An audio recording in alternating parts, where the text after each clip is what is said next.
Also show Ollie Pope, one of 3 England Centurions, on day 1 of the one-off test at Trent Bridge against Zimbabwe. The Guardian also goes big on United with news that they still have £100 million to spend despite their lack of European football. And there's focus on Ange Postecoglou's future after he delivered the promised second season trophy for Tottenham Hotspur.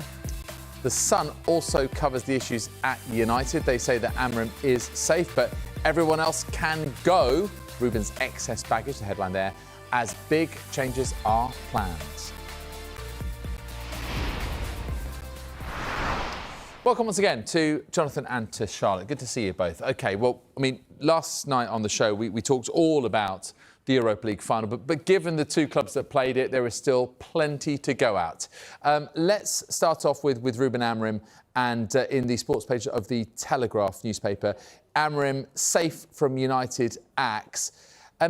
Charlotte, it's been just fascinating hearing Ruben Amorim from news conference to news conference to news conference, and it seems like he is as inconsistent in his message as United are on the pitch. I mean, sometimes it feels like he sort of doesn't actually want this job. What do you make of it, given the fact that, you know, everyone's saying, well, look, you know, and it seems the way that he is going to continue, despite the fact he's saying, well, look, you know, if you want me to go, if the fans want me to go, if the board members want me to go, I'll go and you don't even have to pay me compensation. I think he's saying that full in the knowledge that he has the backing of the board. I think if there was any doubt in his mind that he thought that they didn't want him to be there, then that would be a very risky statement for him to come out with. I think all the word coming out of the club before the final was that win or lose, they were going to stick with the guy that they brought in only 6 months ago. I think the belief is that they knew it was going to be a big transition period. Obviously, he's come in, he's changed the tactics, he's changed the formation, he's changed everything about the way he wants to play, and he's not got the players that he wants. So I think the commitment is there from the board in terms of backing him, in terms of spending, getting him the players that he wants. They believe that he is the right man to take them forward. But one of the most interesting things he said in a press conference I was at a couple of weeks ago was that Manchester United will need to be perfect next season going forward. And it's hard to imagine how this group of players, even with a few new additions, and a pre-season to train under Amorim is going to be perfect, because every little mistake is going to be scrutinised more than ever. So the pressure on him is going to increase tenfold to what it is now. But the board believe that he is the right man. They believe he's the right man for the long term. So despite his plea that he would walk away, which does anyone really believe that? Have we ever seen a manager just put their hands up and say, do you know what, I'm all right for those millions of pounds of compensation that I can get for staying in my contract until you sack me? I think everyone expected him to still be in his job come the start of next season. I just wonder what that squad will look like. I mean, OK, yeah, we know that he has taken over an Eric Ten Hag-shaped squad. But, Jonathan, looking at the inside page of the Telegraph Sports section, the United inquest, what now for Amorim and his Bilbao bottlers, as brutal as that sounds, and also just one of the other stories you can see, yes, it's kind of in the middle at the bottom there. Finance, I will go if they want to cash in on me. That's football. I mean, this is the club captain saying that. So how much could this squad radically reshape with some quite high-profile departures? Well, I do think United need to do some trading. Like, you could probably identify at least 6 or 7 areas of the pitch almost where they need to upgrade. I think the most pressing concern is getting a reliable source of goals in up front. That would be the main issue. What I don't buy is this idea that the whole squad is somehow unsuited, that it needs a radical clear out. Yes, they do need to do some trading. They need to move on some players, some of the higher earners, some of the older players.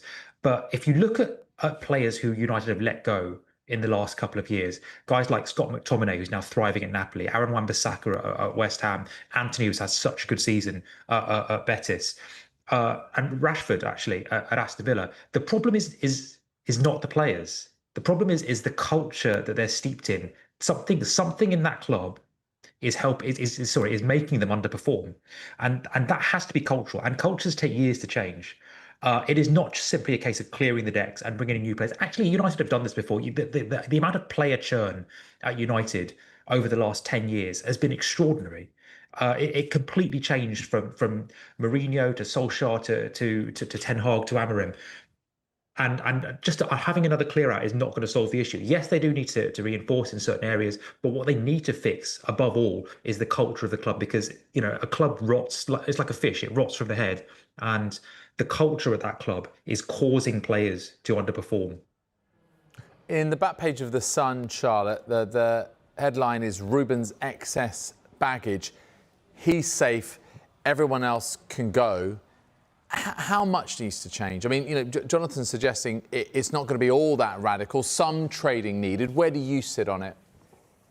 I think if we're being realistic about it, it's not like they're going to change the full starting 11. There's absolutely not the funds to do that for a start. And if you look at the way that Manchester United have dealt with player sales over the last decade, they've not been very successful in that either. But I think there's quite a few players that either need to up their game or they need to be changed. They need some competition. Would Rasmus Højlund benefit from having someone like Liam Delap coming in and forcing him to fight for his place? I mean, they bought him for a lot of money. Would they be able to recoup any sort of the money that they bought Rasmus Højlund for this summer?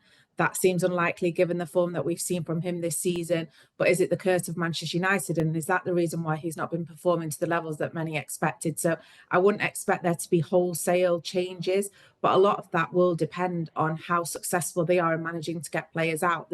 They've got this £100 million budget that they can spend, which should be able to get them their targets that they want in terms of Cunha, who should cost them around 63 million, and then Delap, if they could get him as well, that he would cost around 30, but then they can bolster that by sales. But like I said, historically in the last decade, they've not been very good at negotiating the best price for them players. You've got Marcus Rashford, Jadon Sancho, Anthony, all those players who have been out on loan. They need to try and move them on, and they need to recoup some of that money. And Garnacho is obviously a homegrown talent who would help for the PSR figures as well. So maybe he's one that they could look at selling as well. So I think that it could be a summer of change, but I wouldn't expect it to be a summer of drastic change in terms of us seeing a totally different Manchester United next season.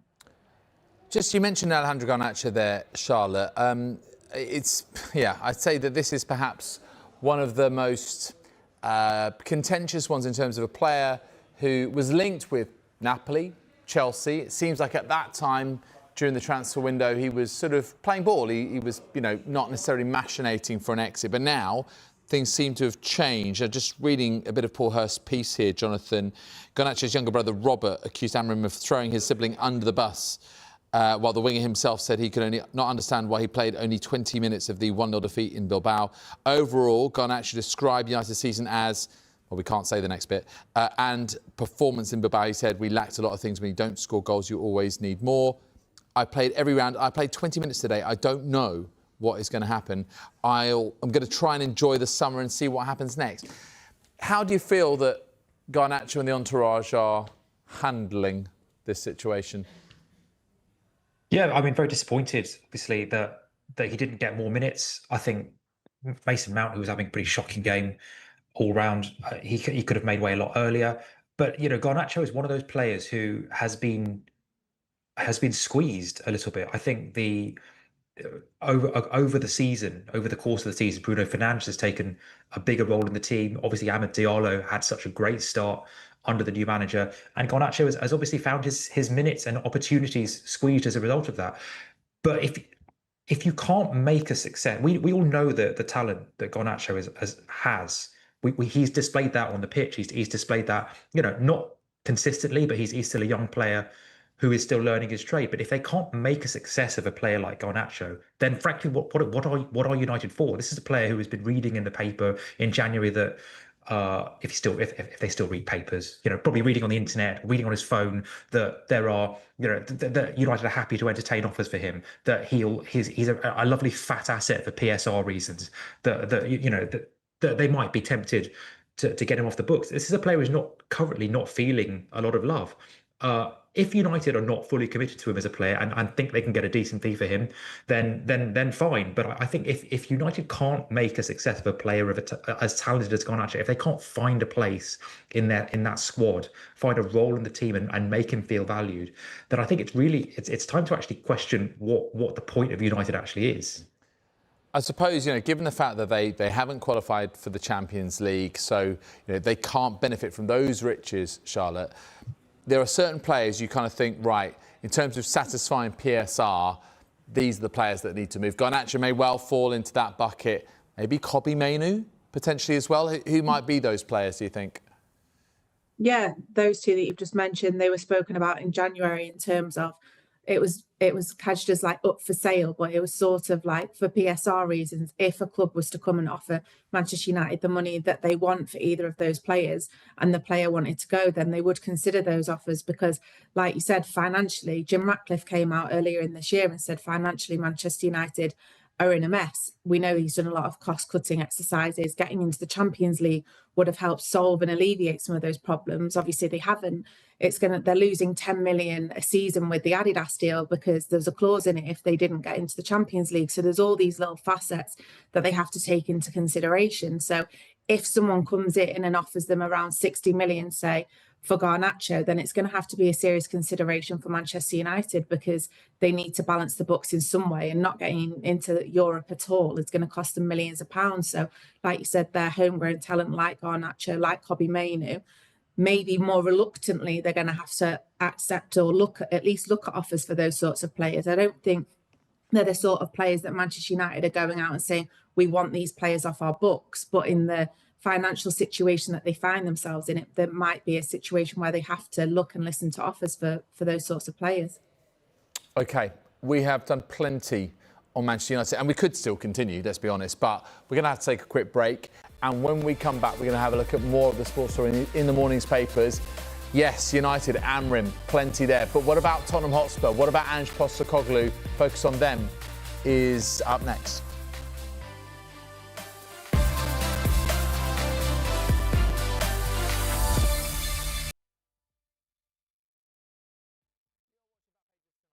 To you at home, welcome back to The Guardian's sports writer Jonathan Liu and Charlotte Duncan, football reporter for The Times. OK, time to focus on Tottenham Hotspur. Still on a high after that 17-year wait for a trophy and 41-year wait for a European trophy was ended with their victory in Bilbao in the Europa League final. Here we are again in the Telegraph. Pressure on Daniel Levy, to stick with winner Postecoglou. Now, Jonathan, I mean, it seemed like this was the final where both managers' fates were sealed no matter what the outcome of the final was. That Ange was going and that Amorim was staying. But now, 24 hours on, we have a situation where Spurs have that trophy. No, they really do. It's actual facts. It's not a dream. It's happened. They've got the trophy. It's there. It's there. They've got it. So does that change anything? Does Levy in any way feel that pressure?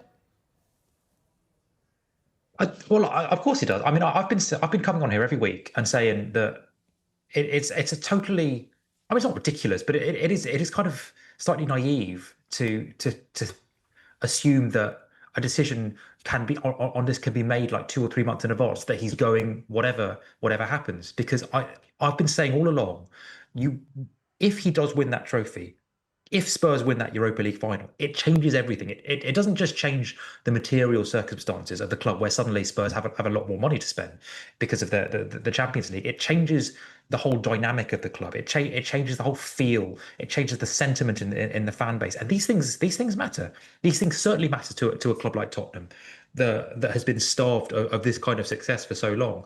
So obviously, I mean, the caveat being that you don't want to make a decision based on one game. I mean, this is really one for Daniel Levy. Are you actually committing? If you're committing to Ange Postecoglou, are you actually committing to his vision, his style? Are you committing to him because you genuinely think he's the guy to take you forward? And there are a lot of mitigating factors for why they performed so poorly in the league this season. They've had terrible luck with injuries. It's been a write-off season. But does it make a massive difference if Spurs finish 10th rather than 17th this season? I don't think it does. But is Levy going to be prepared to give him the backing in the transfer market he needs? Is he going to be prepared to ride out a tough period next season if they lose 3 or 4 in a row? Because this is the other thing. Postecoglou is not a coach who you can really compromise on as an owner or as a fan base. You know, he divides opinion, but he demands that total commitment. If you're 95% in on Ange, then you're not really in on him at all. So that's the quandary that Levy had to solve. Is he actually committed to Postecoglou's vision for the future, or is he just kind of, you know, full of good vibes and good feelings? Yeah, well, this is it in the sun. You can see it here. Runway winners, stars your home, but Ange's fate still up in air. Charlotte, do you feel that the Europa League itself, the trophy, is enough? Do you feel that there were signs at all, particularly Eintracht Frankfurt away, you know, elements of the Bodo Glimt tie, the defensive robustness against United, that show that he's learnt and that give him an even more compelling case beyond the trophy, beyond the silverware, to say to Daniel Levy, look, I can adapt, just trust me on this one? Yeah, he was very similar to Amorim in that case, wasn't he? Because he had his style, this Ange ball, and he was going to stick with it. There was that famous highline game against Chelsea when everyone was like, what on earth are you doing? Please adapt your tactics. This is ridiculous. And he came out and said he wasn't going to do it. And then those 3 games that you've just listed have led to Tottenham winning their first trophy in 17 years. So he's shown that he can adapt. He's shown he's prepared to do that.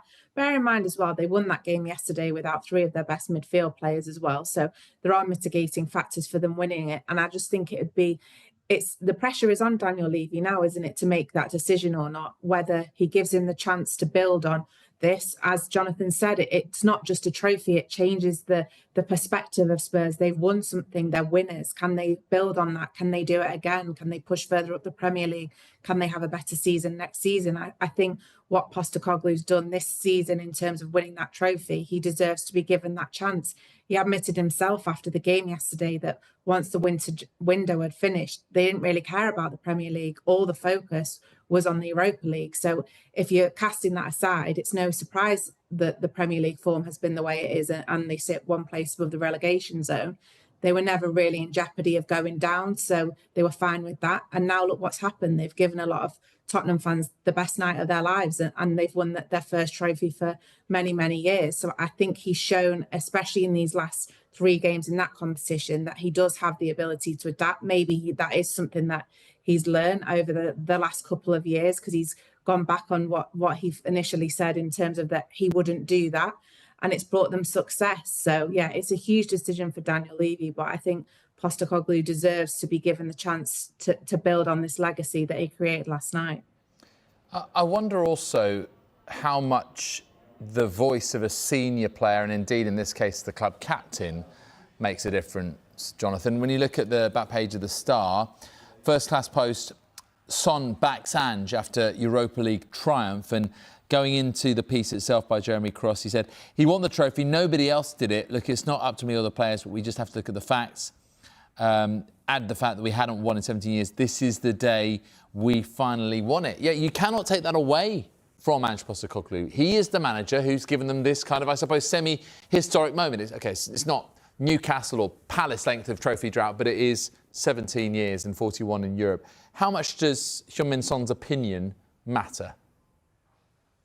I think it does, but I think it's more that it's representative of the sentiment in the dressing room. Like you go through December, January, February at Spurs, they are horrible, horrible months to be a fan, to be a player, to be in the dugout, and as hard as things get, the dressing room don't turn on him. You're not getting negative briefings against him. You're not getting stories of dressing room revolt. The body language on the pitch is still good. They're knackered, but they're still running.